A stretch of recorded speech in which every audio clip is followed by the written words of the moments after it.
Hello, magandang araw. Kamusta po kayo? Pasensya na po at muli napalipat tayo ng channel. Pero maraming salamat pa din po sa suporta at pangunawa. Alam kong excited na kayo sa episode natin today. Kaya hindi ko na patatagalin pa. Simulan na natin. Rebecca POV. Si Marlon nakatayo sa dulo ng hallway. Kalmado, pero ang mga mata niya, seryoso, matalim. There was authority in his voice, one that pulled the air straight out of my lungs. Let her go. Malamig at diretso niyang utos kay Morgan. Ramdam kong biglang pagigting ng tensyon sa katawan ni Morgan. Shock was written all over his face. Hindi niya inaasahang makikita si Marlon dito. I could feel it sa paraan ng bahagya niyang paghinga. Sa dahan-dahan at napipilitang pagluwag ng pagkakayakap niya sa akin. The moment his arms loosened, I shove him. Isang malakas na tulak mula sa dibdib niya. Napaatras si Morgan. Halos mawala ng balanse. Hindi ko na siya tinignan. Hindi ko na iniisip kung nasaktan ko siya. Ang tanging naisip ko lang ay ang makalayo sa kanya. I ran like my body finally remembered where it belonged. Marlon, mahina akong bulong paglapit ko't walang salita na sumubsob ako sa dibdib niya at niyakap siya ng mahigpit. Para bang dun lang ako makakahinga ulit. Para bang yun lang ang ligtas sa gitna ng kaguluhan. Ramdam ko kaagad ang baraso niyang pumulupot sa likod ko at sobra-sobrang nakakagaan sa loob. Rebecca, mahina niyang sabi. Puno ng concern, yumakap ako pabalik kay Marlon.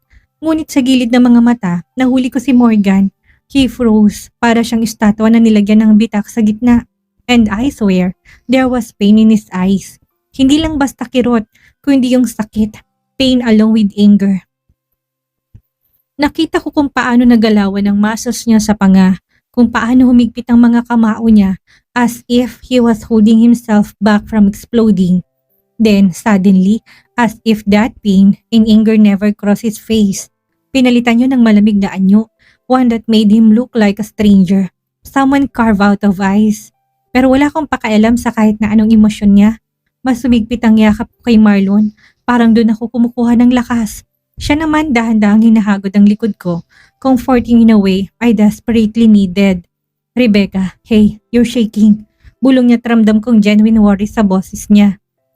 Kanina pa kita tinatawagan, hindi ka sumasagot. I got worried kaya I came straight here. Kuminga ako ng malalim. Sinusubukang i-ground ang sarili ko. Marlon, everything just, hindi ko na natapos. Sobrang bigat sa dibdib. Parang hindi ko alam kung saan ako magsisimula. Gumuhit ang pangunawa sa mukha niya. It's okay, I'm here now. At napagtanto ko sa ganitong sitwasyon, how badly I needed someone to be here for me. At si Marlon yon na pwedeng magpagaan ng dibdib ko. Unti-unti kaming kumalas si isa't isa. Ramdam ko pa rin ang dulas ng luha sa pisngi ko. Pero pinilit ko maging composed. Si Marlon dumiretsong tingin kay Morgan bago to lumapit. Nag-extend siya ng kamay.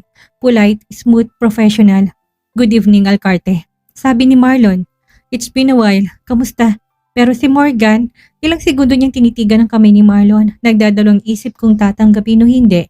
Then, finally tinanggap niya. Pero hindi nagbagong tingin niya. Cold, hard, sharp enough to cut.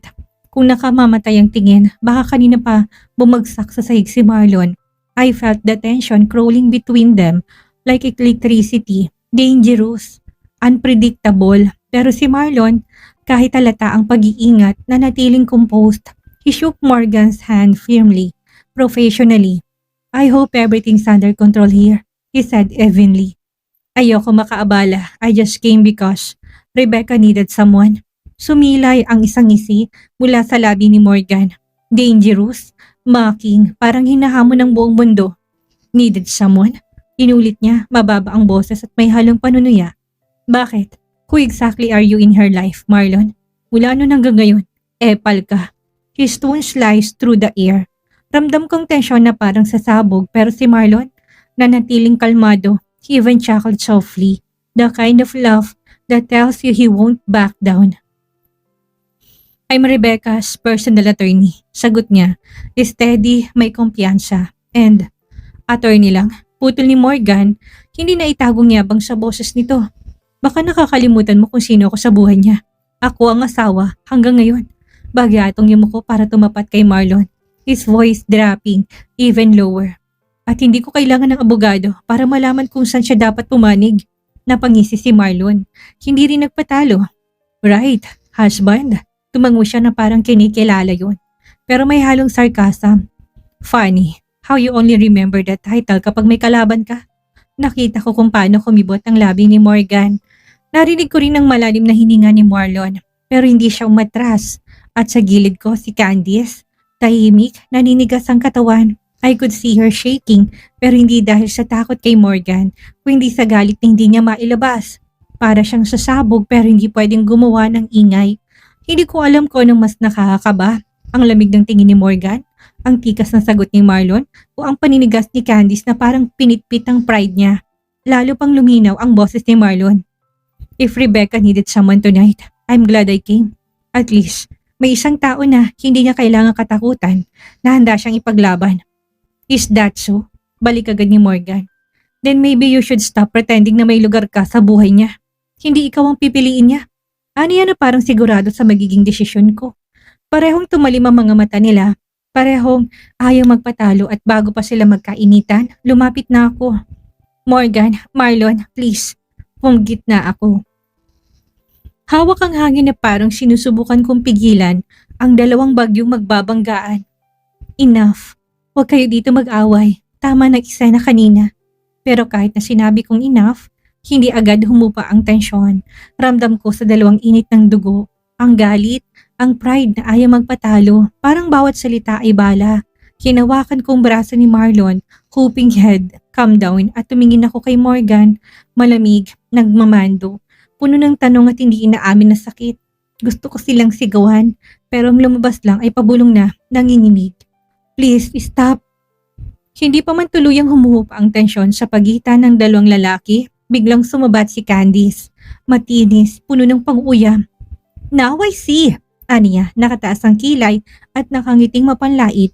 Kaya ka pala lumalakas ang loob ngayon, Rebecca. Because you've got someone to hold on to. Direkta siya tumingin kay Marlon at para bang sinusukat. Well, who wouldn't? I mean, Marlon?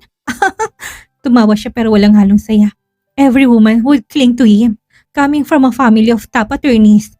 Mataas ang posisyon ng ama sa Supreme Court. Mayaman, abogado ng mga babaeng inaapi. Tumingin siya ulit sa akin. Mataas, matalim. And you? Bagay ka doon.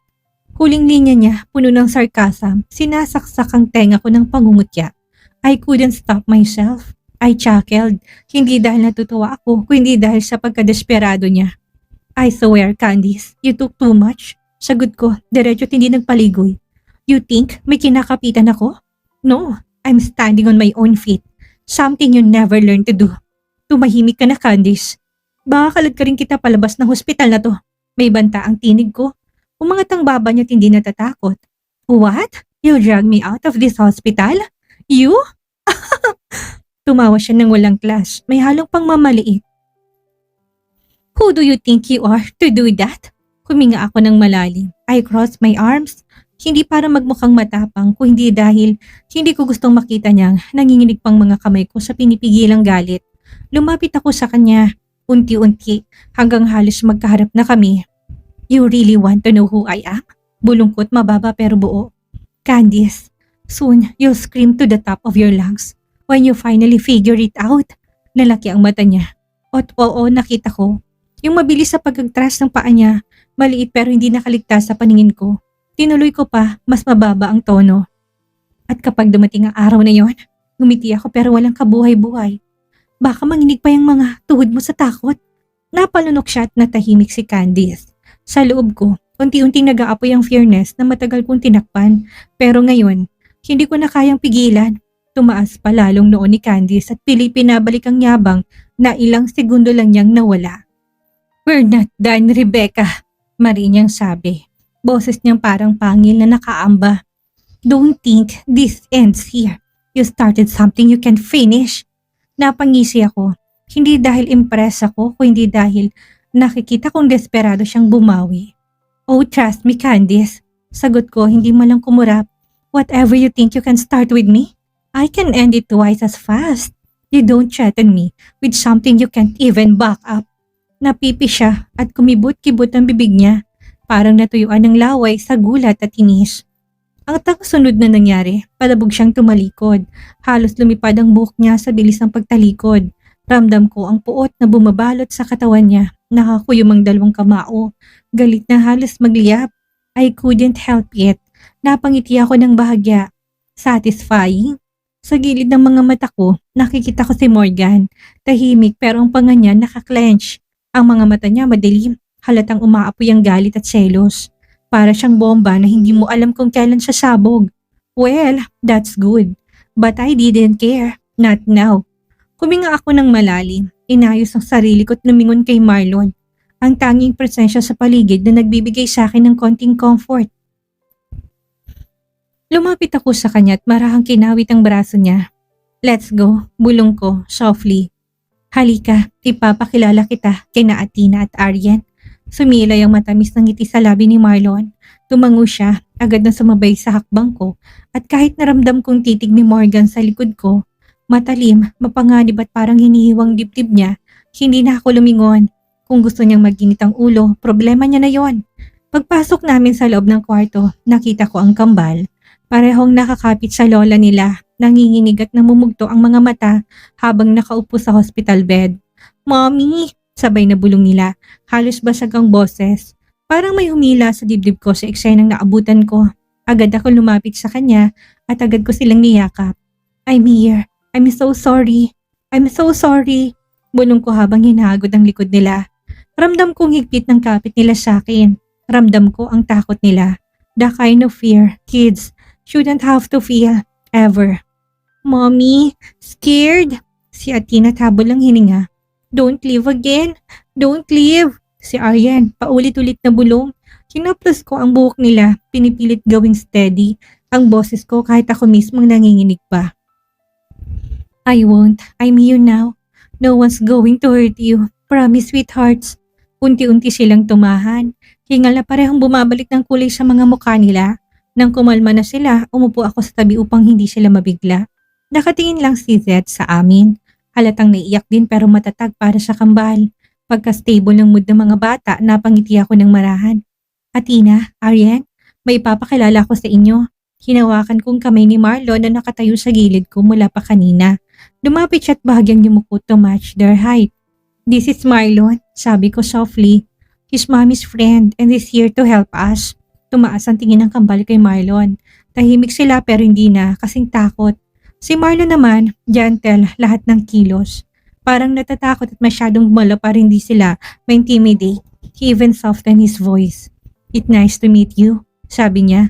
Nagunat ng kamay si Arya, timid pero curious. Marlon shook her tiny hand, careful, like she was made of glass. Hello, he said with a small smile. Si Athena medyo mas tahimik, pero inusog ang sarili palapit sa akin habang nakatingin kay Marlon. Parang nag-aaral. He's kind, bulong ko sa kanya. It's okay. Unti-unti siyang tumango. Bumuka siyang pinto. I look up si Morgan. Diretso sa akin ang tingin. May lungkot sa mga mata niya. Pero mas nangingibabaw isang bagay na ayaw niyang ipahalata. Selos.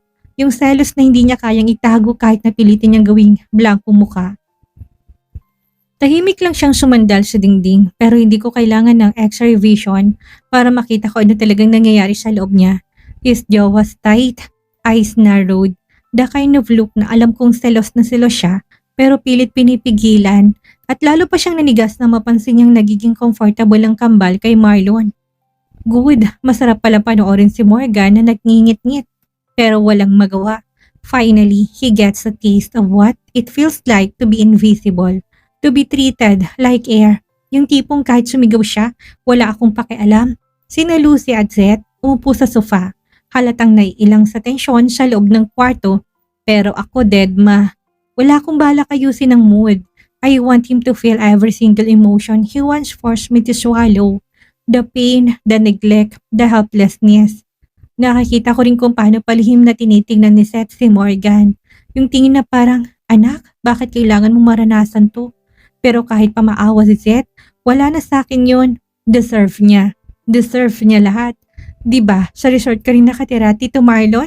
Excited na tanong ni Athena at halos tumatalon na. Hindi lang tayo nakakilala ng mabuti nang magkita tayo. Marlon chuckled, leaning forward a bit. When Athena is fully okay, I will take you all to the resort para makita niyo mga kapatid niyo. Yay! Sabay na naghap ang kambal. Hands claps together sa tuwa at parang may firecracker sa loob ng maliit na room. I glance at Morgan. Satisfying, mas lalong tumigas ang panga. Parang may unting punit na nangyari sa pride niya habang pinapanood ang anak niya na mas aliw sa ibang lalaki kaysa sa kanya.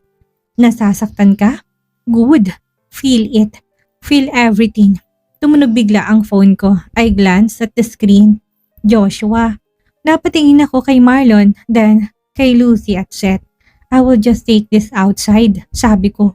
Calm but firm. Kinuha ang phone sa loob ng bag and walk toward the door.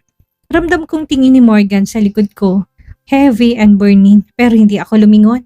If he wants my attention, he'll have to crawl through fire to earn it back. Pagkalabas ko ng room, akmang sasagutin ko na ang tawag ni Joshua.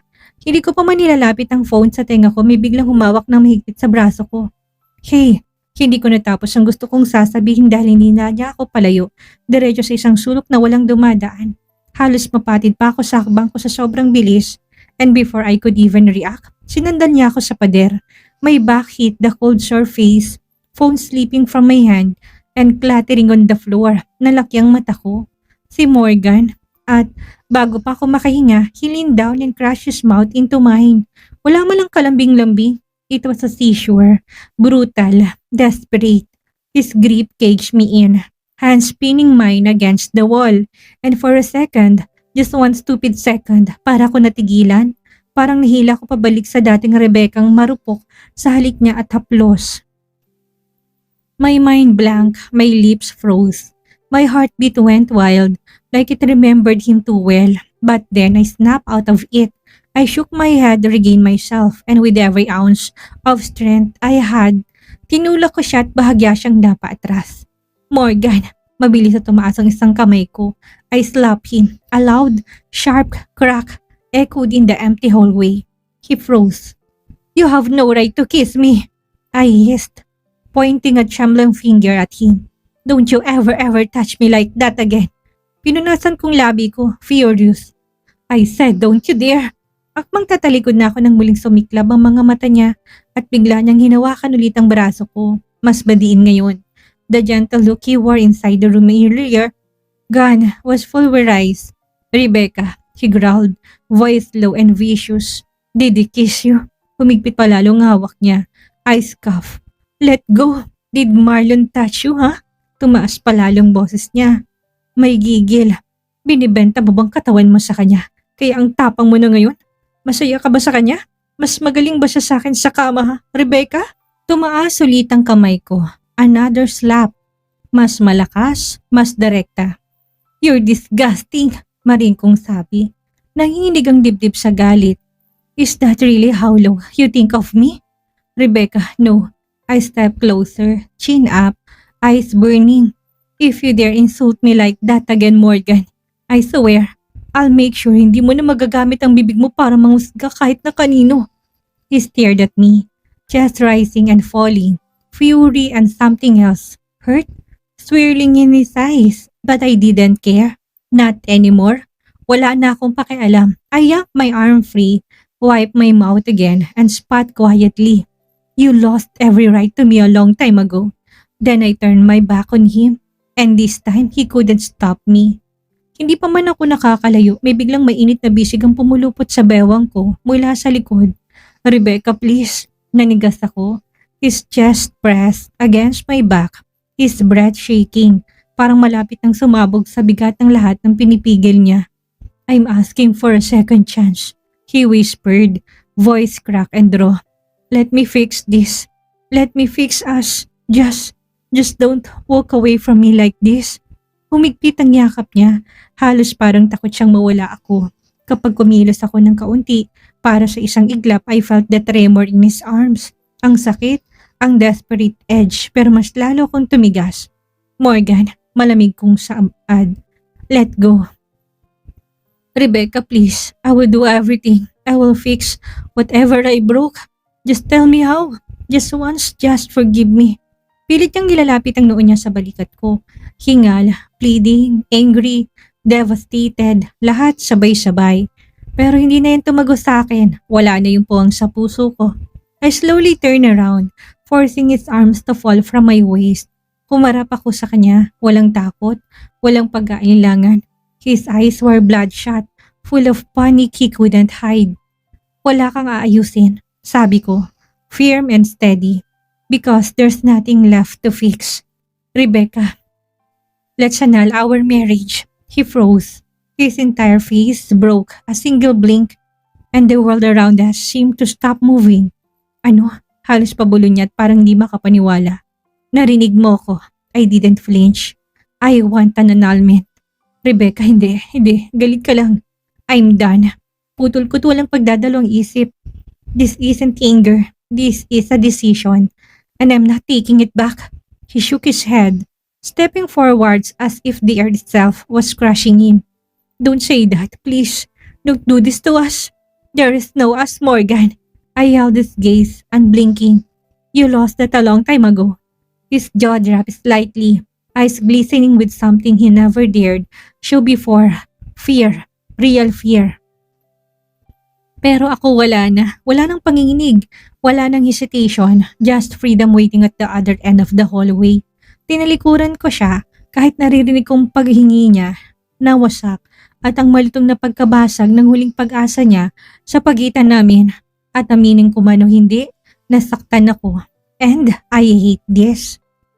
Pinakita sa atin ng kabanatang ito na kapag ang isang babae ay sagad na sa sakit at kawalan ng respeto, wala nang tamis ng halik o pakiusap ang makakapagpabalik sa kanya sa nakaraang nang wasak sa kanyang pagkatao. Maraming salamat sa inyong walang sawang pagsubaybay sa kwento ni Rebecca. Huwag niyong kakalimutang mag-like, mag-comment at mag-subscribe para lagi kayong updated sa ating susunod na mga pasabog na kabanata. Hanggang sa muli nating kwentuhan, mag-ingat po tayong lahat at maraming salamat.